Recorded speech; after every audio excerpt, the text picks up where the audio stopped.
कि मुसलमान तो कोरोना वायरस के साथ साथ कम्युनल वायरस से भी लड़ रहा है। बिल्कुल। उसको कोरोना वायरस के साथ साथ कम्युनल वायरस से भी खतरा है, उसको कदम कदम पर खतरा है। हर चीज़ उसको शक की निगाह से देखी जाती है, हर अमल उसका शक की निगाह से देखा जाता है। नाजरीन आदाब, मैं हूं अब्बास फजल और आप देख रहे हैं एमएमसी न्यूज़ इंडिया। नाजरीन, इस वक्त हमारे साथ ख़ास बातचीत करने के लिए मौजूद हैं इनकलाब के chief of national bureau doctor Mumtaz Alam Rizvi Sahab. आज हमसे दिल्ली के मौजूदा सूरत हाल पर ख़ास बातचीत करेंगे। मुमताज़ आलम साहब, सबसे पहले आपका बहुत बहुत खैर मकदम। जी शुक्रिया, बहुत बहुत। मुमताज़ साहब, दिल्ली के मौजूदा सूरत हाल पर आप क्या कहना चाहेंगे? क्या दिल्ली में वाकई हुकूमत चलाई जा रही है या फिर सियासत चल रही है?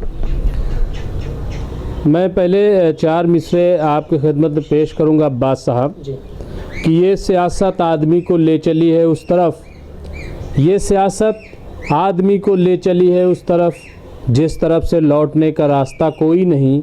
ये गुनहगारों की बस्ती इसलिए खामोश है, भेद खुल जाने के डर से बोलता कोई नहीं। इस वक्त दिल्ली की जो सूरत हाल है वो किसी से पोशीदा नहीं है। हालात धमाका खेज़ हैं और जिस तरह से मरीज़ों की तादाद बढ़ रही है वो बहुत ही डरावनी है। कल सुप्रीम कोर्ट ने बाकायदा फटकार लगाई है दिल्ली सरकार को, क्योंकि जिस तरीके से लाशों की बेहुरमती हो रही है, अस्पतालों में मरीज़ का दाखिला नहीं हो पा रहा है, वो बहुत ही अफसोसनाक है। एक अफरा तफरी का माहौल है और आज वज़ीर दाखिला अमित शाह ने एक मीटिंग बुलाई है कल 11 बजे, जिसमें वज़ीर सेहत, मरकज़ी वज़ीर सेहत डॉक्टर हर्षवर्धन शामिल होंगे, एलजी दिल्ली के अनिल बैजल शामिल होंगे, इसके अलावा एम्स के डायरेक्टर रणदीप गुलेरिया शामिल होंगे और मुतल्लिका अफसरान उसमें शिरकत करेंगे और देखेंगे, हालात का जायज़ा लेंगे। सवाल ये है कि जब सुप्रीम कोर्ट फटकार लगाएगी या जब कोई कुछ कहेगा तभी आप कोई एक्शन में आएंगे, तभी आप कुछ करेंगे। आपको पहले से कुछ नहीं दिखता, पहले आप रैली करते फिरेंगे, पटना में रैली और वहाँ रैली, और पहले तो आप सियासत कर रहे हैं। नाक के नीचे दिल्ली है, दिल्ली में एम्बेसीज़ हैं, दुनिया भर की नज़र दिल्ली पर होती है। आप दिल्ली हुकूमत पर सिर्फ इल्ज़ाम लगाने के लिए हैं। आपके साथ अरकान पार्लियामेंट हैं यहाँ पे पीएम हाउस है, यहाँ प्रेसिडेंट हाउस है, यहाँ सब कुछ है, यहाँ आप रहते हैं। आधी दिल्ली आपकी है, लेकिन दरअसल जब मालिकाना हक जाहिर करना होगा, जब कोई फ़ैसले की बात होगी, तब तो दिल्ली हमारी है। एलजी भी कहेंगे हमारी दिल्ली है और सेंटर भी कहेगी हमसे पूछे बगैर ये आपने कैसे कर लिया। बिल्कुल, आपको कोई पावर नहीं है। तो बहुत ही अफसोसनाक है और मैं बार बार एक चीज़ कहता हूँ कि ये सियासत बंद होनी चाहिए। जब टेस्ट बढ़ाने हैं तो टेस्ट कम किए जा रहे हैं सिर्फ इसलिए कि छुपाया जाए। अब अपना अपना मुंह छिपा रहे हैं कि कहीं हमारी पोल न खुल जाए, लेकिन पोल सबकी खुल चुकी है।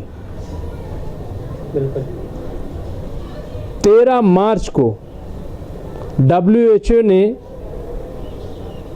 बाकायदा ऐलान किया कि ये आलमी वबा है, वैश्विक महामारी जिसको हिंदी में कहते हैं। 13 मार्च से लेकर के आज 13 जून तक क्या करती रही सरकार? अगर ये कहे कि आप बाहर से आने वाले, तो कोई नई बात है। ये कौमी राजधानी है, ये कोई आम स्टेट नहीं है। जब आप दिल्ली में जीतते हैं तो आपका ख्वाब प्रधानमंत्री बनने का हो जाता है, आप पूरे मुल्क में सियासत करने की सोचने लगते हैं। क्यों? क्योंकि दिल्ली पर सबकी नज़र होती है और दिल्ली में हर स्टेट का आदमी मौजूद होता है। बिल्कुल। तो सियासत में तो आप ख्वाब बड़े बड़े देखने लगते हैं दिल्ली जीत कर, लेकिन ये आपको नहीं पता था कि यहाँ बाहर से लोग आते हैं। तो आपको तो इंतज़ाम करना पड़ेगा। आपने कहा सिर्फ दिल्ली वालों का इलाज होगा। अच्छा, जो दिल्ली का नहीं है मान लीजिए और यहाँ रुका हुआ है, फंसा हुआ है, फिर क्या होगा? कहाँ जाएगा वो? आपने ऑर्डर जारी कर दिया कल के वो हॉस्पिटल जाए और उसके पास कोई दिल्ली का दिखाने का प्रूफ ना हो कि हम दिल्ली के हैं, तो उसका इलाज नहीं होगा, वो मर जाएगा। ये गैर इंसानी बात है। बिल्कुल। अभी आप आवाम से राय ले रहे हो कि हमें सरहद सील करनी चाहिए कि नहीं करनी चाहिए। अरे आवाम ने राय दे दी आपको हुकूमत बना दिया आपकी। आवाम का काम है हुकूमत चुनना। आवाम ने आप पर एतमाद किया, आपको तीसरी मर्तबा दिल्ली का वजीर आला बना दिया। आप क्या पूछ रहे हैं? अब आप फैसले लीजिए। आवाम को क्या पता बेचारी को। अच्छा, दिल्ली में जिसके रिश्तेदार है, मान लीजिए किसी की बेटी है यूपी में, तो क्या वो अगर आप सरहद बंद कर देंगे, वो ना आ पाए या उसको जाना पड़े, तो क्या होगा? कैसे वो मना करेगा? आपको अथॉरिटी, आपको फैसले लेने हैं। तो इसलिए ये सब बेवकूफ़ी की बातें जो है बंद करनी चाहिए। आप हुकूमत को हुकूमत की तरह चलाइए, कोई एनजीओ नहीं है। तो मैं समझता हूँ कि एक तो ये कि वज़ीर दाखिला इतनी देर से जागे, सो के जाग रहे हैं। मतलब सुप्रीम कोर्ट अगर न बोलता तो उनको जूं सर पर न रेंगती। बिल्कुल। कि हम मीटिंग कर ले, बात कर ले। वो रैलियां करते, वर्चुअल रैली कर रहे हैं। वज़ीर दाखिला ने आखिर तमाम पार्टियों को साथ लेकर के क्यों नहीं बैठे अब तक कि आखिर इस पे कैसे काबू पाया जाए कोरोना पे? ये बहुत ही अफसोसनाक है। इसीलिए मैंने कहा कि ये जो सियासत है ये मतलब उस तरफ जा रही है कि वाकई वहाँ से हम पलट पाएंगे कि नहीं पलट पाएंगे, हमारी क्या सूरत हाल होगी, हम समझ से हमारे बाहर है, समझ से बाहर है। अब खामोश हैं, पीएम हमारे खामोश हैं। अब नहीं ताली बज रही, अब नहीं ताली बज रही, अब नहीं दिया जल रहा है। अब अमित शाह निकले हैं, वर्चुअल रैली करने के लिए निकले हैं, वो स्क्रीन लगाई जा रही। आप तो घर में घुसे बैठे हैं और जो स्क्रीन लगा रहा है उसकी जान को खतरा नहीं है? क्या उसकी जान नहीं है? आप स्क्रीन लगवा रहे हो क्योंकि बिहार में इलेक्शन होना है, वेस्ट बंगाल में आप तीर चला रहे हो, वहाँ पे आप जो है वो मोहरें बिछा रहे हो क्योंकि वहाँ भी इलेक्शन होना है। मतलब इलेक्शन की आपको फिक्र है, लेकिन मुल्क में लोग मर रहे हैं इसकी फिक्र नहीं है। मैं समझता हूँ कि बहुत ही अफसोसनाक है।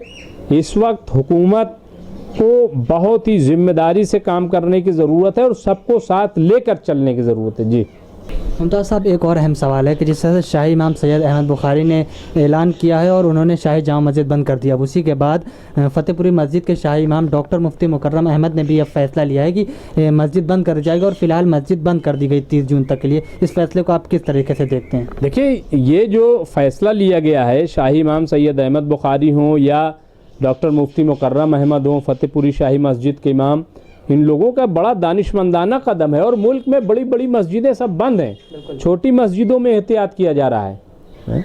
तो ये तो एहतियात कर रहे हैं। दिल्ली में जो हालात हैं वो मुंबई से भी ज़्यादा ख़तरनाक होते जा रहे हैं। यहाँ मरीज़ों की तादाद ज़्यादा तेज़ी से बढ़ रही है। जुलाई में यहाँ 5.5 लाख सिर्फ दिल्ली में हो जाएंगे। तो ऐसे में शाही इमाम ने गौर किया हालात पर और उन्होंने, और फिर फ़तेहपुरी मस्जिद और कई मस्जिदों के इमामों से भी बात हुई है, उलमाए कराम से बात हुई और बंद किया गया।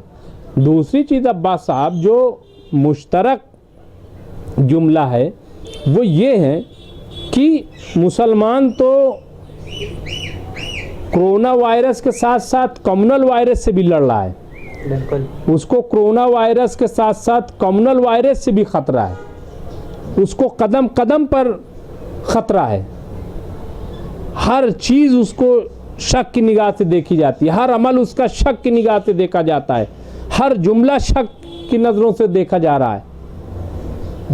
मैं हैरान हूँ कि मतलब आप इतनी बड़ी तादाद को कब तक शक की नज़रों से देखेंगे। तो इसलिए उन्होंने बंद कर दिया। तमाम इबादत गाहें खुली हैं, मंदिर खुले हैं, गुरुद्वारे खुले हैं, चर्च खुले हैं, सब खुले हैं, लेकिन मस्जिदें बंद की गई। और इसीलिए बंद की गई कि खुदा न खास्ता अगर कुछ अभी दिल्ली में धमाका होता है, जैसा कहा गया कोरोना बम फूटेगा, तो जैसे ही कोरोना बम फूटेगा और मस्जिदें खुले रहेंगी तो सारा इल्ज़ाम मस्जिदों पे आ जाएगा। ये कहना है इमाम बुखारी का भी और मुफ्ती मुकर्रम का भी और दूसरे इम्मा का भी। तो इसलिए भी ये एहतियाती कदम उठाया गया कि कल के हम पे कोरोना बम का इल्ज़ाम न लग जाए, क्योंकि दहशतगर्दी का तो लग ही रहा है। UAPA के इस्तेमाल ऐसे किया जा रहा है CA मुजाहिरीन के ख़िलाफ़ कि गोया जो है, आज कपिल सिब्बल ने कहा कि आप बताइए क्या CA, तो आपने कहा था कि हम CA का इस्तेमाल सिर्फ दहशतगर्दों के ख़िलाफ़ करेंगे। तो आप जो JNU के बच्चों को गिरफ़्तार कर रहे हैं, जामिया के बच्चों को गिरफ़्तार कर रहे हैं, AMU के बच्चों को गिरफ़्तार कर रहे हैं, तो क्या ये दहशतगर्द है? क्यों आप UAPA के तहत गिरफ़्तार कर रहे हैं? तो ये डर है। और ना भी हो तो हम कह रहे हैं कि जहाँ कहीं एहतियाती कदम हमें उठाना है, हमें इसी तरीके से फ़ैसला लेना है। शाही इमाम हो, मुफ्ती मुकर्रम, मैंने आज रिपोर्ट लिखी, कल भी मैंने रिपोर्ट लिखी थी, और उन्होंने सबसे बात की, उलमाए कराम से मशवरा किया, नमाजियों से मशवरा किया, और फिर सब ने इत्तेफाक राय से मस्जिद बंद की। मैं समझता हूँ कि आइंदा भी जब भी ऐसा मसला हो, ऐसे ही मिल कर के सारे लोग एक फ़ैसला लें, और तभी हम कोई अच्छा हल निकाल पाएंगे। हुकूमत और मुल्क की भी हम मदद कर पाएंगे, और हम किसी भी नई मुसीबत से बच पाएंगे। जी मुमताज़ साहब, बहुत बहुत शुक्रिया। शुक्रिया शुक्रिया।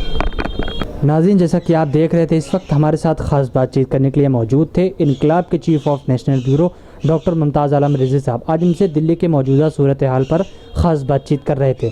नाज़रीन, हम फिर आजों की बड़ी खबरों के साथ देखते रहिए MMC न्यूज़ इंडिया, नई दिल्ली। शुक्रिया, खुदा हाफिज़।